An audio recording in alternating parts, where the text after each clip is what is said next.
여러분 안녕하세요. 미래교도사 이강렬 박사입니다. 이번 시간에는 금년에 대학 원서를 쓰는 12학년들에게 가장 중요한 정보가 아닐까 그렇게 생각하고요. 9학년, 11학년도 더불어 생각해 봐야 합니다. 지원할 대학을 선정할 때 어떻게 고르세요? 지금까지 수천 명, 금년에도 거의 100명에 가까운 학생들을 컨설팅하면서 부모님들이 가장 관심을 갖는 게 바로 대학 순위, 대학 랭킹입니다.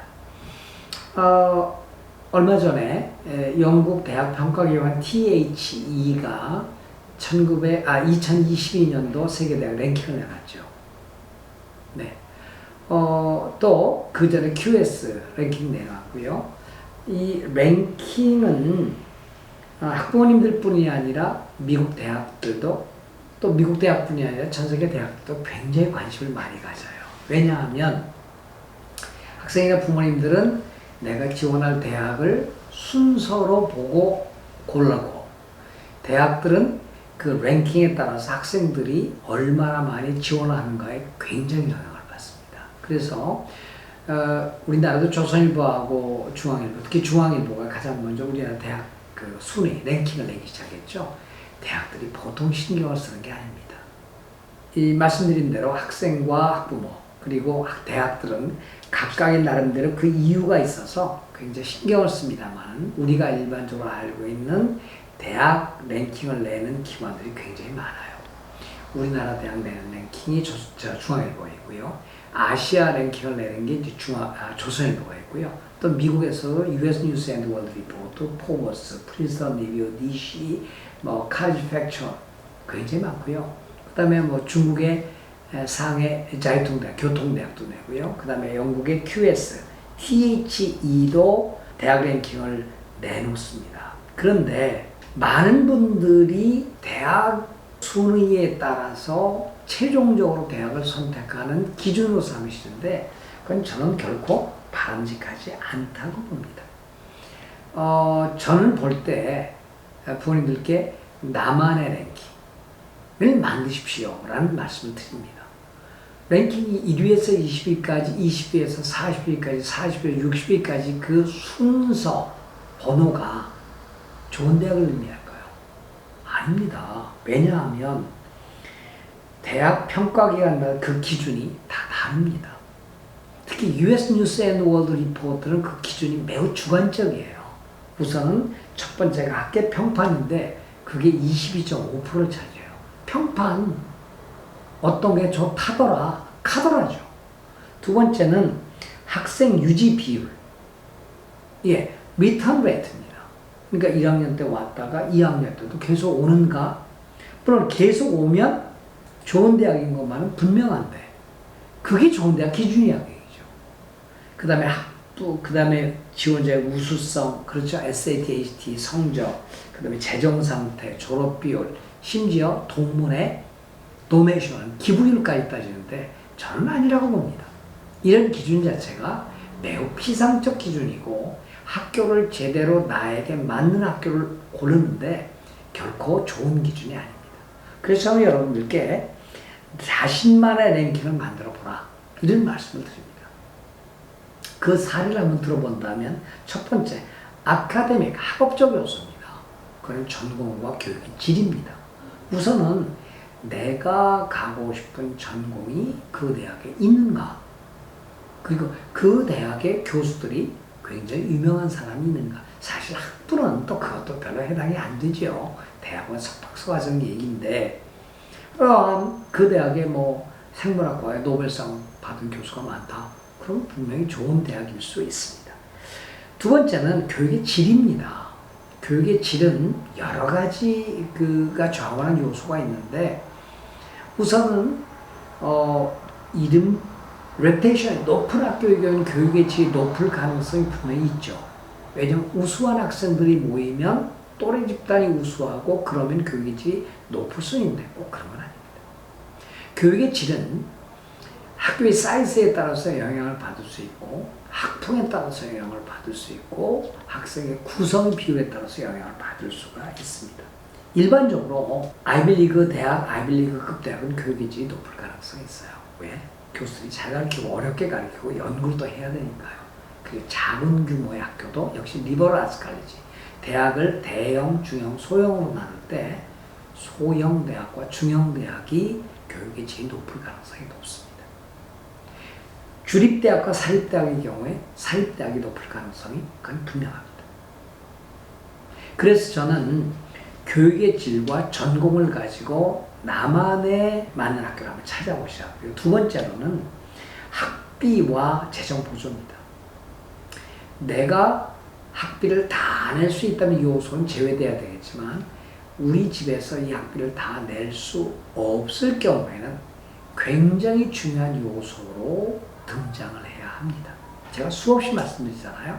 따라서 학비는 가장 먼저 생각할 요소지만 가장 늦게 고려하는 요소라는 점이죠. 굉장히 아이러니하죠.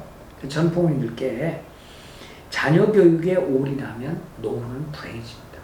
많은 부모님들이 네가 아이비리그에 합격하면 내가 집이라도 팔아서 보낼게 라고 하는데 그 순간 아마 불행한 노후, 죽을 때까지 가난을 면치 못하는데 불행한 사태가 빚을 수 있다는 얘기죠.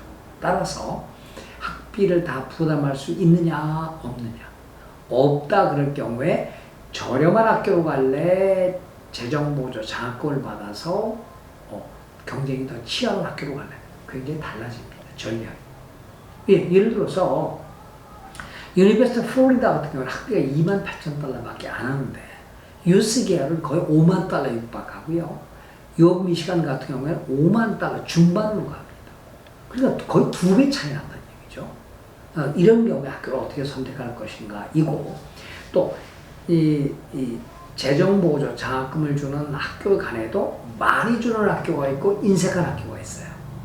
어떤 학교를 웨이트를 줄 것인가 이 문제죠. 세 번째로는 명성, 참 중요합니다. 결코 무시할 수 없습니다. 저도 아이를 보낼 때, 제가 전문 컨설턴트임에도 불구하고 아이를 보낼 때 그 리피테이션에 끝까지 저를 괴롭힙니다. 저는 그런 리피테이션을 가지 않았습니다만 대학을 지원할 때 결코 무시할 수 없는 요소이죠. 근데 이게 전부일 수는 없다는 얘기죠. 근데 많은 분들이 무조건 20위권 이내, 무조건 30위권 이내라고 그냥 이렇게 일률적으로 잘라놓고 학교를 접근하시는데, 저는 대학 선정에서 매우 잘못된 방법이 하나가 아닐까 생각합니다. 명성은 생각해야 되겠지만 이 기준이 대학을 선정하는데 제일 기준이 되어서는 안 된다는 얘기죠. 그 다음에 보면 이제 대학의 위치, 많은 분들이 위치 따지세요. 어떤 분은 직항으로 갈 수 있는데, 어떤 분은 따뜻한데, 어떤 사람은 대도시에 꼭 있어야 된다. 까다로워요. 부모님들하고 상담하다 보면. 왜? 캘리포니아로 가라. 왜 그래요? 그랬더니 비행기가 도달할 수 있는 것. 그리고 우리 국적기가 바로 갈 수 있는 곳을 또 요청하는 분들이 계세요. 좀 어렵죠? 그렇죠? 또 하나는 크기를 따집니다. 어떤 학생은 자기는 무조건 커야 된대요. 무조건 대형 대학이어야 된대요. 왜 그러냐 그러더니 고등학교 때 너무 작은 학교에서 저 소만 바라보고 들판에 소만 바라보고 커서 나는 이제 대학은 큰 대학으로 가야 된대요. 그 밖에 이제 과외 활동이라든지 학교의 지원, 어떤 경우에는요 인턴을 학교에서 아주 제도적으로 지원하는 학교가 있고, 어떤 학교는 코어 프로그램, 그렇죠? 장기간에 걸쳐서 인턴을 할 수 있는 그런 프로그램을 지원하는 학교도 있습니다. 뭐 어떻게 있어요? 스탠포드, 노스이스턴, 조지아 이런 학교 아닙니까? 그러니까 그런 어떤 요소가 더 부각돼야 될 때는 그런 학교를 선택하시면 됩니다. 어떤 건 날씨, 근데 날씨가 꼭 그 대학 선택의 중요한 요소가 되어야 되고, 그런 분들이 계시더라고요. 왜냐하면 자녀가 아파서 따뜻한 곳에서 학교를 다녀야 된다. 굉장히 중요한 요소가 될 수 있습니다. 자, 그러면 제가 아까 말씀드린 대로 학업, 전공, 비용, 명성, 위치, 크기, 날씨, 뭐 여러 가지 있지 않습니까? 이런 것들을 정해놓고 자기가 지원하는 학교를 왼쪽 칸에 놓고, 마음에 든다 그러면 플러스. 예, 그런 것들이 미흡하다. 그럼 마이너스. 판단이 안 선다. 그럼 0. 그래 놓고 쭉 이렇게 비교표를 만들어 놓으시면 한눈에 보입니다. 플러스가 많으면은 내가 갈 우선순위 학교죠. 그게 바로 나만의 랭킹이라는 것입니다. 여러분 어떠세요? 한번 만들어 보세요. 저는 많은 학생들에게 이제 난이도에 따라서 아까 이제 그 말씀을 안 했는데 난이도로 따져야 됩니다. 위치, 매치, 세이프티를 할 때 위치도 위치 플러스 위치 마이너스, 매치도 매치 플러스 매치 마이너스, 혹은 뭐 세이프티냐 세이프티죠. 이렇게 난이도에 따라서 가중치를 둔다면 일목요연하게 자기가 지원할 수 있는 학교의 랭킹이 나옵니다. 저는 이런 표를 가지고 많은 컨설팅을 하고 있고 또 그로 인해서 결과를 좋게 만들어내고 있습니다. 자, 12학년들 지금 대학 지원하고 계시죠? 한번 내들어 보세요.